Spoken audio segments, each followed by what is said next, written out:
জটাজু ছিলেন হিন্দু মহাকাব্য রামায়ণের একজন পৌরাণিক পাখি, যিনি সীতা দেবী রাবণের হাত থেকে বাঁচাতে গিয়ে বীরত্বের সাথে যুদ্ধ করেছিলেন এবং রাবণের হাতে পরাজিত ও নিহত হয়েছিলেন। তিনি ছিলেন অরুণ ও সেনীর কনিষ্ঠ পুত্র, গরুডের ভাগ্নে এবং রাজা দশরথের বন্ধু। কেরালায় অবস্থিত জটাজু আর্থ সেন্টার প্রকৃতি উদ্যান নামে একটি পর্যটন কেন্দ্র রয়েছে, যেখানে জটাজুর বিশাল মূর্তি স্থাপন করা হয়েছে। আরও কিছু তথ্য, পরিচয়। জটাজু ছিলেন একটি দৈবপক্ষী, ঐশ্বরিক পাখি, যার রূপ ছিল শকুনের মতো। পরিবার: তিনি অরুণ ও সেনীর পুত্র এবং গরুডের ভাগ্নে ছিলেন। রামায়ণের ভূমিকা: যখন রাবণ সীতাকে হরণ করে নিয়ে যাচ্ছিল, তখন জটাজু তাকে বাধা দিয়েছিলেন। রাবণ জটাজুর ডানা কেটে দেয় এবং জটাজু আহত হয়ে মাটিতে পড়ে যান।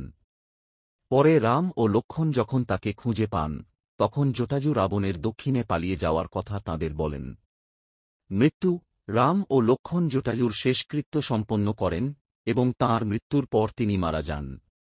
বর্তমান স্বীকৃতি: জটাজুর বীরত্ব ও আনুগত্যের প্রতীক হিসেবে কেরালাতে জটায়ু আর্থ সেন্টার প্রকৃতি উদ্যান তৈরি করা হয়েছে, যা বিশ্বের বৃহত্তম পাখির ভাস্কর্য ধারণ করে।